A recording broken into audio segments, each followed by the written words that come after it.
Prairie. This is pure prairie right here. We have sound. We do? We're back on. We're broadcasting. Crank a little bit more brightness in here.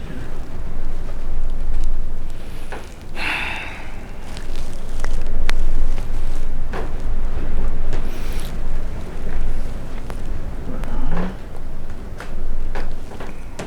Gain.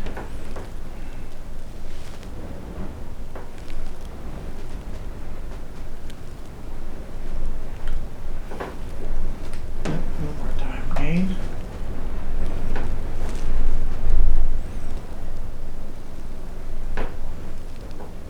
Well, it's a little noisy, but not bad. Okay, we're back on. Let's see, we left, it was what, 1975 in December? No. Oh, I don't know. Where did we leave, do you know? What was the last story? We were talking about teaching on the way over. Oh yeah, that's right. We're talking about teaching, talking about the Horse's Mouth Lottery. And a little more philosophical base to the practice. I wanted to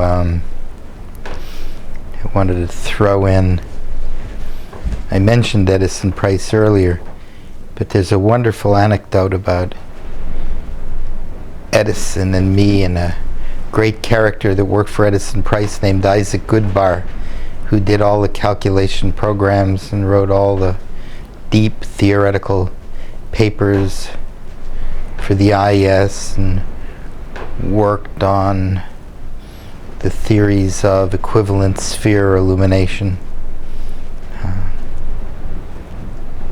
which I was, you getting this? Yeah, oh sure. One of the principal opponents of, and would write these articles and other things in LDNA that were opposed to the illumination level standards set by the Illuminating Engineering Society, equivalent sphere illumination, and other things. And at one point, finally, after much work, by 1981, we had more and more people were beginning to also feel that this was not a good metric, and Illuminating Engineering Society withdrew it. So it was removed from the handbook, and the illumination levels were revisited, and there were a new illuminance selection procedure was developed, and all of that stuff. And Edison Price called me one day. You know, it was always the standard joke. He said, "Hello? Is Howard there? This is Edison Price." And everybody put their hand on the receiver as if they didn't know, you know. Was, "Howard, I would like to see you." He said, "You know, you took away ESI." He said, "And that was a terrible thing to do because you didn't replace it with anything else." I took that very seriously. I thought that was a remarkable thing. He said, but I don't know, you know, and I did work on, you know, some kind of a metric of quality as a task for Public Works of Canada, and published a paper at that time called what the hell was the title of that 1981 paper?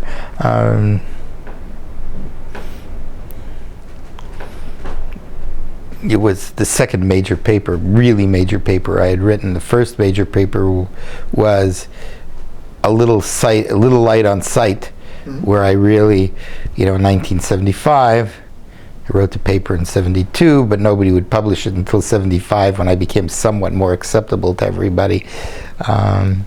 You know, calling for more rational lighting levels and this and that. And this paper was a different mathematical approach toward determining for people who didn't know what they were doing or needed to follow rules. This was a different kind of rule to follow, and it would give you reasonable lighting project that would be acceptable and still fall within the guidelines of good energy conservation. But it never worked. It would it was just the theory, and the theory failed. But that was okay. But in any of these theories, that theory was picked up and in part adopted as a part of the European standard. And I did something that some of the scientists just hated, because I took empirical data or empirical information and multiplied it with real physical information. That's a no-no to a scientist. But to me, someone who is looking for some practical thing, it seemed like a perfectly logical thing to do. And there were lots of people who agreed with me and used pieces of that idea for other metrics. That's what recommended practices and standards are for. It's for people who are not going to be the next, come up with some new theory for every job that in creation. What did you and Edison still talk quite a bit? Not as often as we should, and that's my fault. I'm always so wrapped up in work and play, because I'm such a diligent, disciplined player, between tennis and mountain climbing and hunting and horseback riding and this and carpentry and whatever else I'm doing. I'm always overoccupied. But I always manage to get all these things done.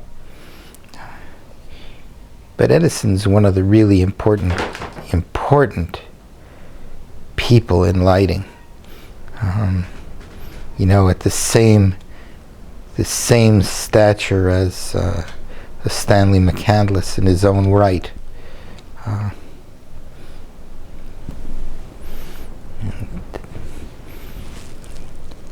It's really, I think one of the basic principles that I really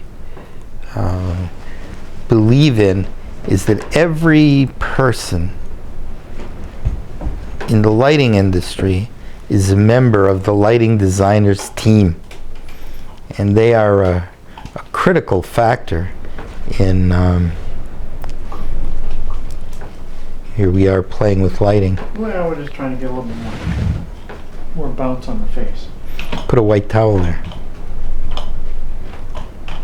Yep. There we go. And that's everybody from the fixture manufacturer to the electrical contractor. They're part of your team. They're the guys that get these things done. They're the guys who build the products. They're the people who you can test ideas from.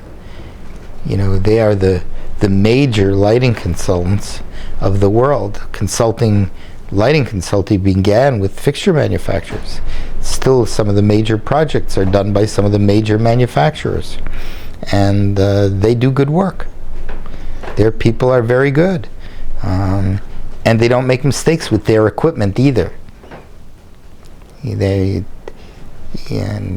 People have all kinds of product prejudice, and I'm for open-mindedness, not prejudice. There are no bad products. There are only bad applications, and that's a very important thing.